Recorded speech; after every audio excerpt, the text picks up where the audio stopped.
Hello party people, today we're looking at a game called The RPG, developed by a sole developer. This game is a parody of mainly Skyrim, but does this comical look at RPG game deserve your money? There are some things you need to know before you buy it. By the way, this is what I had to do to reach 100% in this game, so subscribe and comment, or my goblins will let 100 mosquitoes inside your home, so good luck with that.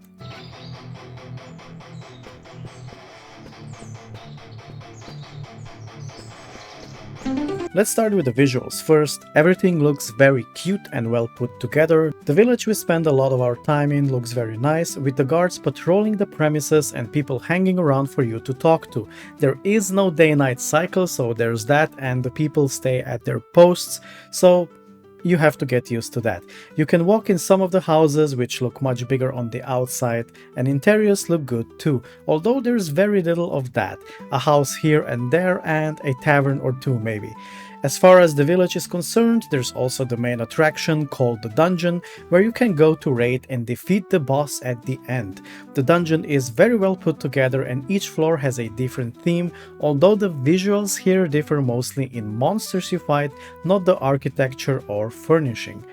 Then we have the open world map, which you can explore as much as you wish after you finish your first dungeon level. The theme continues here too, graphics are well put together and fit the theme of the game. I do have one small critique of the visuals, which is sameness. Everywhere you go kind of looks the same. Same trees, roads and mushrooms you have to collect. Same with the dungeon where, except for the monsters, very little changes. I'm chalking this up to the game being developed by a sole developer, and in the grand scheme of things this isn't a big problem, although you might become a bit bored looking at the same stuff over and over again. The map isn't huge though, so it makes sense the biome doesn't change, even though you can see the snowy mountains in the distance. Characters all follow the same kind of style, but they're actually very fitting and their little faces change when you decide to be rude to them by stealing their stuff or hit them with your weapon. Monsters are nice, there's enough enemy types to keep you entertained, and they really fit well into the world the developer crafted. Overall, the graphics are nice, and although I'd wish for a more diverse landscape, the visuals do the job well.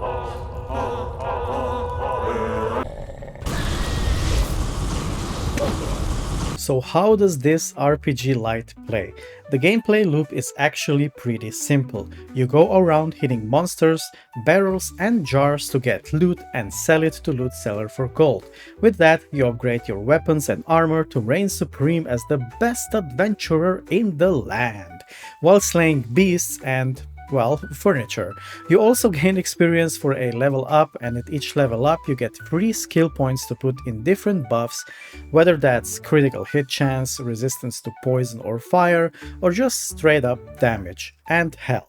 The upgrades become more expensive the more points you put in. First level is 1 skill point, second 2, and so on, until you spend 10 points on a skill, which is also the maximum you can do. All of this makes you stronger, but there's still more, since bows are for cowards in this game, and the game lets you know that pretty early on. Your ranged weapon becomes a mushroom cannon. At first it's pretty weak, but if you max it out the damage is really good. At that point you're not shooting mushrooms but rather bread. Wasteful but effective. Bread is also your only instant heal, but truth be told I didn't use much of it, only at the biggest of mistakes was I forced to use it. Boss fights aren't particularly hard, and dungeons are not exactly accessible only to pro gamers. In fact, the difficulty overall is pretty low, even on hardest difficulty. Not because of enemies hitting you with a napkin. If the bigger ones hit you, you will die in 1 or 2 hits, but because it's really easy to avoid them. Sure, you'll die here and there, but even at the beginning I managed to defeat a level 10 guard with ease. It just took a little bit of time and patience. The combat is pretty basic. You hit and move away. Later on, when you get better armor, you don't even need to move away for lower level enemies anymore because they just don't do damage to you. There is some magic in the form of screams, which are clearly shouts, just different.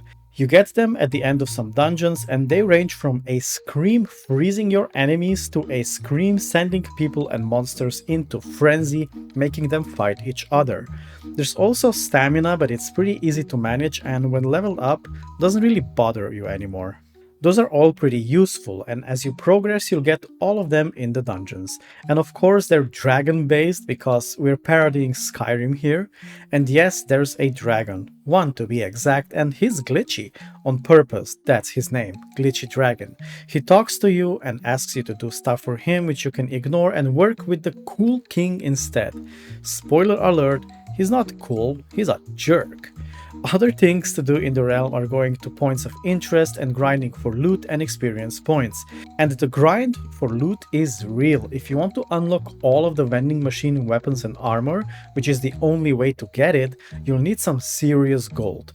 Luckily for you, the loot drops from every enemy and breakable object. You can also steal it if it's lying around, and it respawns over time, as do the monsters.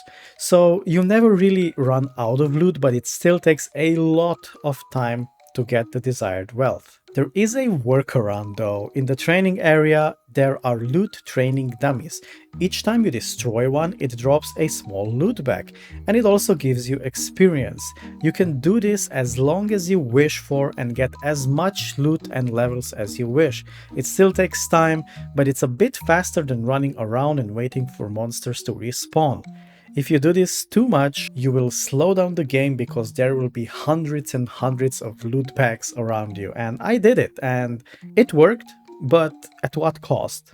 You will run around the same place over and over again, but it almost never feels boring or tedious. I say almost because the last level, if you follow the dragon, is the worst designed in the game.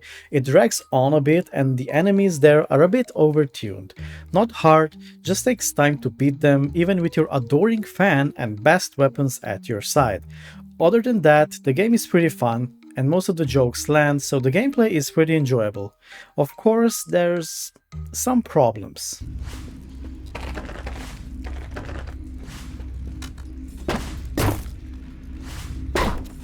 Have you ever thought, what the hell am I going to do with all this leftover money I have because we live in such great economy? Click the thanks button under my video and I'll take care of it. Some people e-bag their way to a car, if you can call PT Cruiser a car, and then ask for more. And even more after that, until people just say, you know what, go f yourself. I just want to e-bag my way to one iced coffee or pumpkin spice latte per month, but don't want to open my Only Goblins page just yet. Support the channel and you'll be able to tell all of your friends about how great you are. Or don't, it's not like anyone's watching this. Wait, what was I doing again? Oh right, the review. There are some bugs which can ruin the experience, mainly some bugs which can make it unable for you to finish quests, and it's pretty annoying when it happens, but you can live with that. What's harder to live with is a boss not dying when you kill it, so the door to freedom doesn't open in a dungeon. Still doable, but then I had a bug at the very end with the dragon. His dialogue just wouldn't pop up and continue, so I wasn't able to finish one of the endings then and there. I reloaded and had to get through the last level again, which wasn't exactly great for my sanity. So there's that. Other than that, there's no major bugs ruining your experience.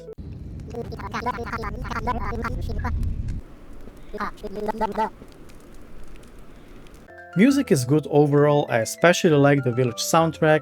It's a bit whimsical and fits the theme of the game well. The soundtrack doesn't take itself too seriously, but it's good and it keeps your attention. Sound is great too, and I like how the people talk with a gibberish-like speech.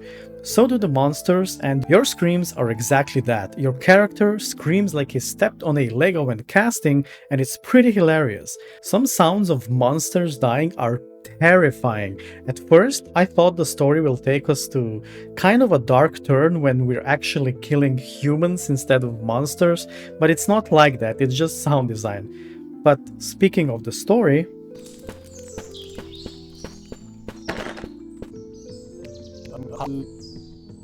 The story is there, yes, you're trapped on an island and want to get off, but you can do so only with the help of either the dragon or the cool king. In order to do so, you have to do a bunch of quests and decide who you want to help.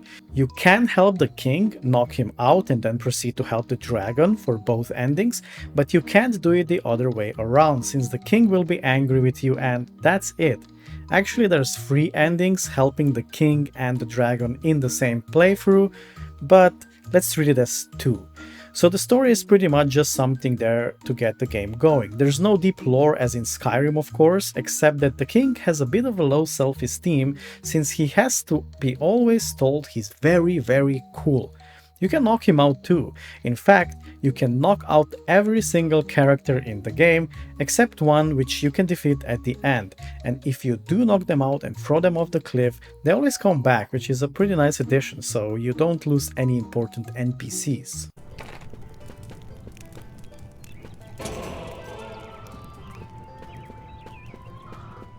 The RPG is a good parody of Skyrim and the like, and it seems like the sole developer put in a lot of work in the game. The scale is appropriate for the game like this, and for all of the achievement you need about 5 to 7 hours of gameplay.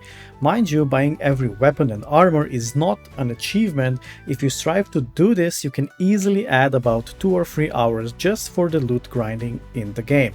Overall, it's a very pleasant game and a nice break from RPG games which take themselves too seriously. It looks cute, has some funny moments, most of the jokes land, and there's quite some exploration for you in the RPG. Currently the game costs $15, which might seem a bit steep for a game which most people can finish in about 5 hours. I'm gonna say in this case that this isn't a problem. It's a solo developed game with a lot of good, and I think the price point is fair for the work put in the development. And you can always hit the developer with a stick. In a game, that is. It's one of the Easter eggs, don't go hitting him in real life, please. All in all, I do recommend the RPG, especially if you need a break from serious games. That's it for this review. If you made it this far into the video, please like, comment and subscribe, and if you didn't make it this far, you're not hearing this anyway, so if you didn't subscribe, you can go to... I'll see you in the next one. Bye!